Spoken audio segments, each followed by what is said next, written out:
Welcome back, my dear friends. This is Mr. Rizal Mukbil, the English teacher and the self-improvement coach. I hope that you are doing great. A new day is a new hope, a new experience, and definitely a new piece of information we're going to add to our personal account of knowledge. If you remember, my dear friends, in the previous episode, we focused on the mind map. And I told you that this is the cornerstone, the GPS, the compass, or the guide you use to kill the two birds with one stone. Number one, to remember the ideas you're going to write about when you start the writing process. And number two, surely you organize your thoughts in a very awesome way. After we explained the importance of the mind map and how to draw the mind map, now it's time to start writing. But before I say about writing, I'd like to shed some light on the importance of reading. Please, you have to know that reading is to writing is as important as soul is to body. And definitely when there is a body with no soul, there is no life at all.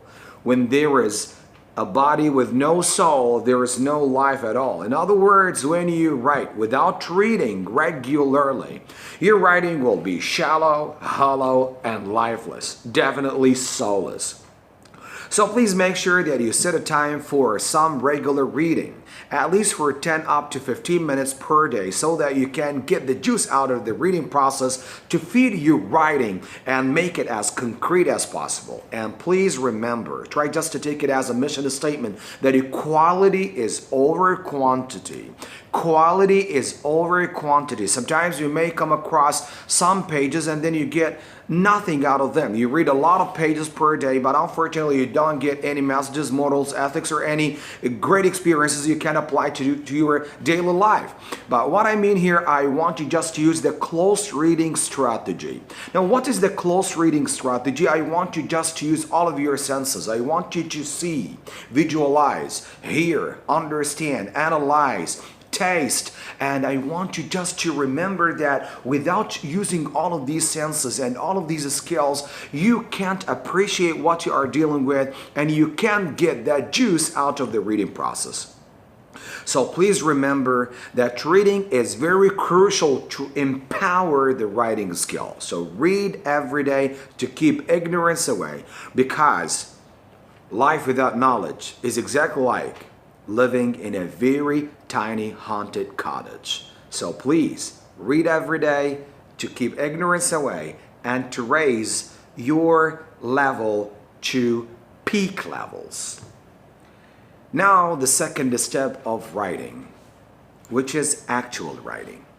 When you just start simulating the papers and the sheets in front of you.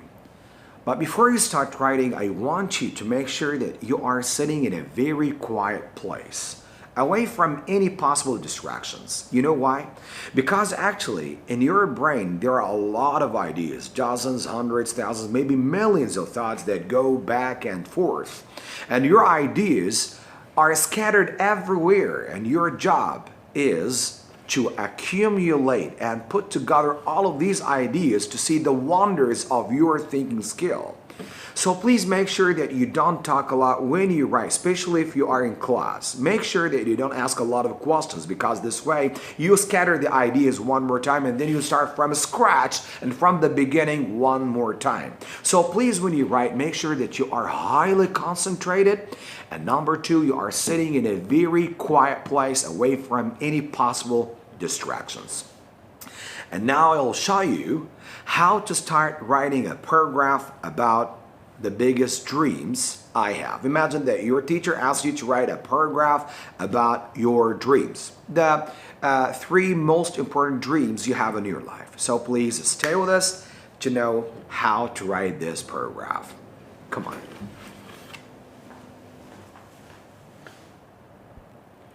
Okay, dear friends, as you see, at first I must start with the mind map.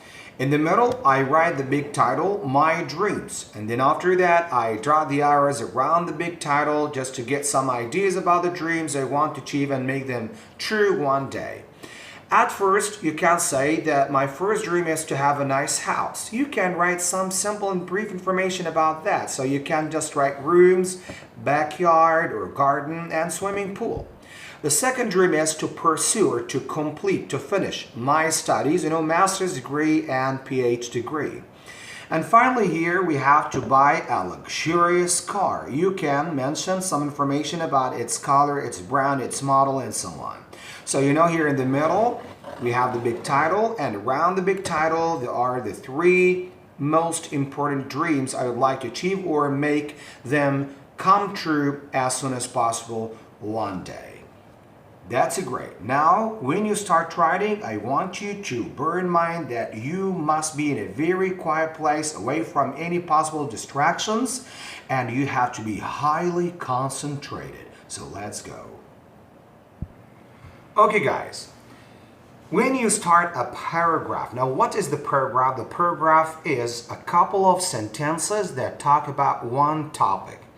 When you start the new paragraph, make sure that you leave a 2-finger space before the first line. And this space should be only left or made before the first line. But the rest of the lines, as you see, I don't make any spaces before them.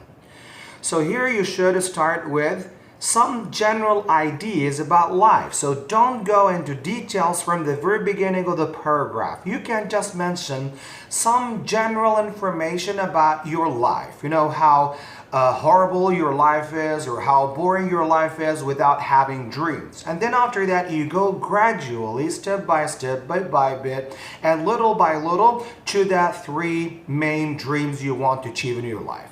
So like this.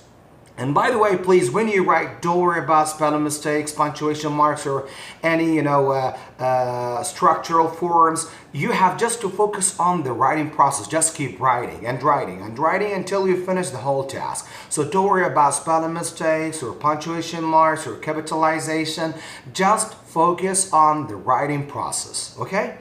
So here, for example, I write, sometimes life seems boring since there are not enough reasons to feel happy. Nevertheless, which means but, having dreams makes life better. Fortunately, I have 3 big dreams. So I think that this is called in English the thesis statement, or the main idea of the whole paragraph. Now, we would like to use these words called the transitions. First of all, second of all, and then last but not least, just to mention, these are 3 dreams one by one. So it's highly recommended to use these expressions to help you move easily from idea to idea. So first of all, I'd like to live in a nice house full of luxurious rooms.